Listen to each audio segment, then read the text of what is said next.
How far would you go to support your favorite sports team? Maybe buy season tickets, shave your head, paint your face. One devoted Phillies fan takes team spirit to truly unbelievable heights.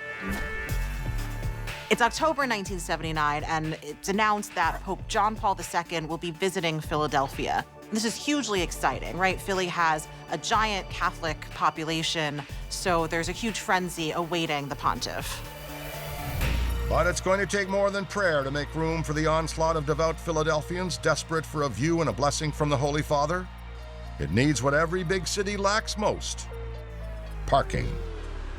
But a lot of Philadelphians breathe this huge sigh of relief when it's announced that Veterans Stadium, the home of the Philadelphia Phillies and the Philadelphia Eagles, will be opening up its parking lot to accommodate the number of people that are going to try to park. So, whew, okay, problem solved. One person who's not happy about this is Tom Garvey. Tom runs parking for Veterans Stadium, and he knows that he does not have enough staff to deal with the crowd, so he needs people and he needs them fast. So what does he do? He scrambles.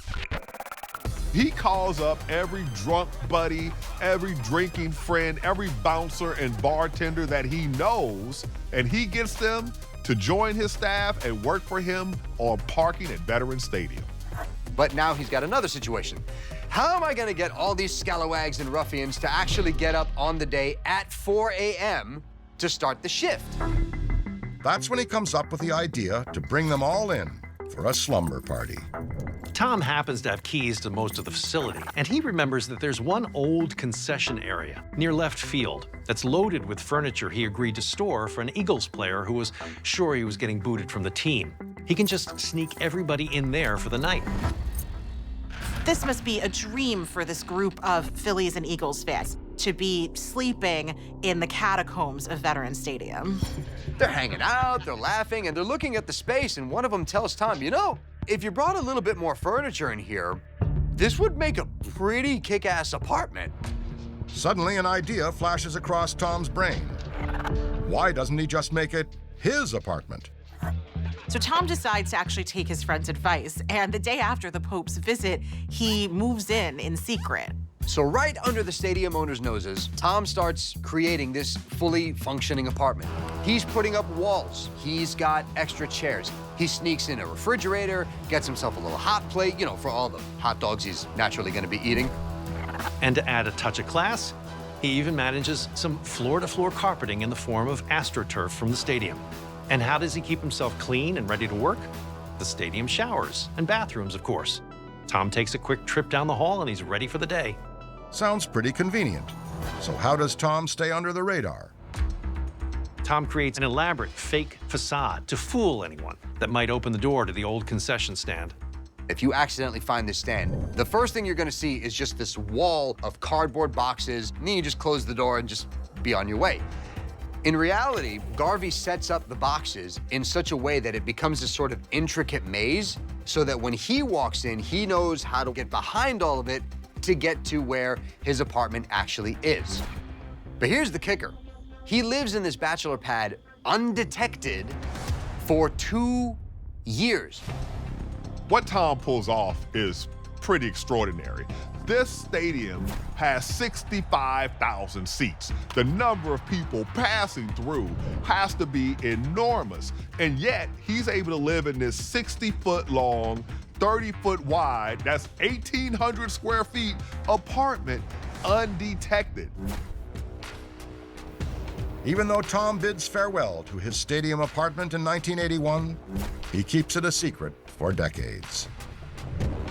It's not until 2020, 16 years after Veterans Stadium is demolished, that Tom finally writes a memoir where he tells his story of living in the concession stand. Hiding in the bowels of a sports stadium might sound like quite an adventure, but at least Tom Garvey could leave and catch a movie once in a while.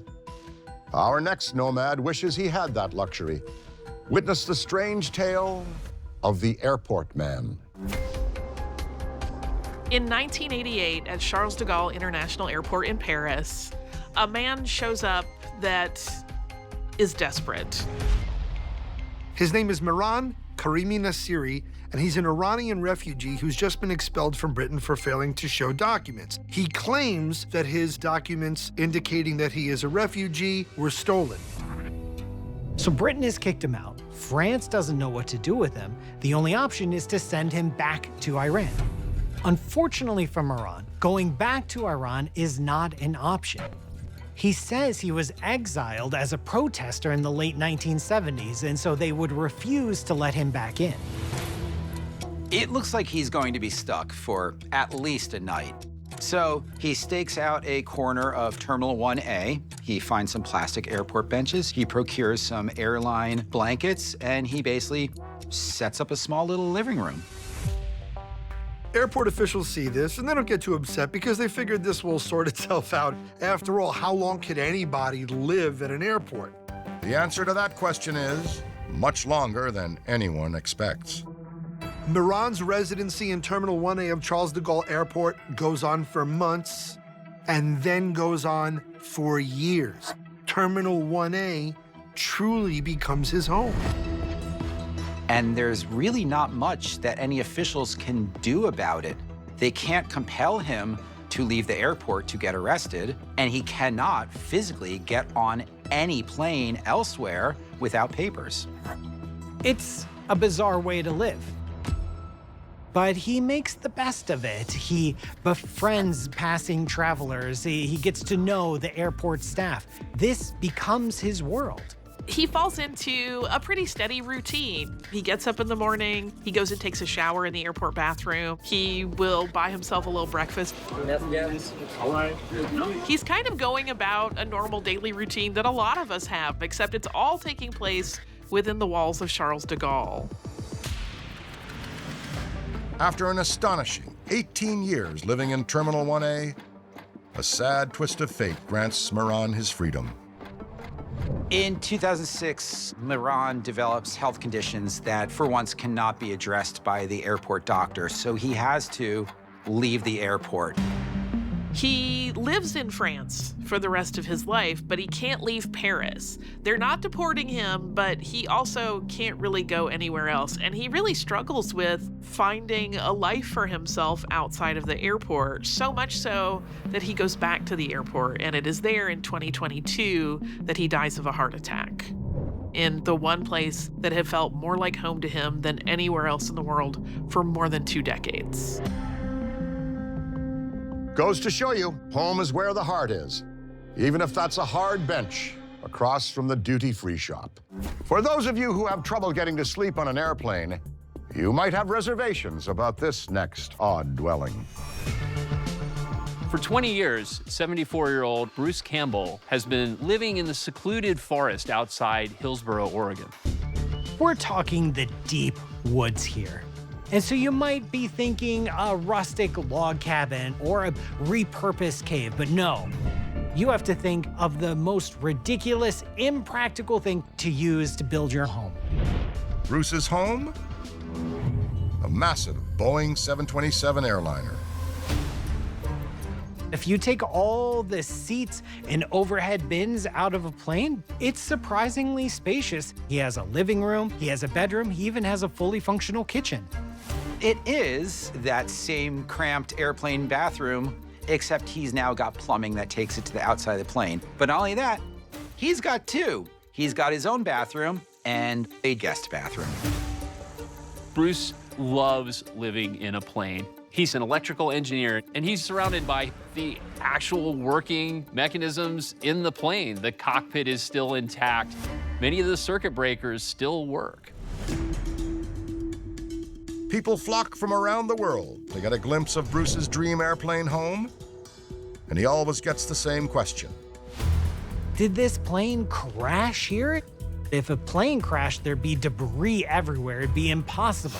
Instead, he buys his 727 from a jetliner salvage company for a cool $100,000.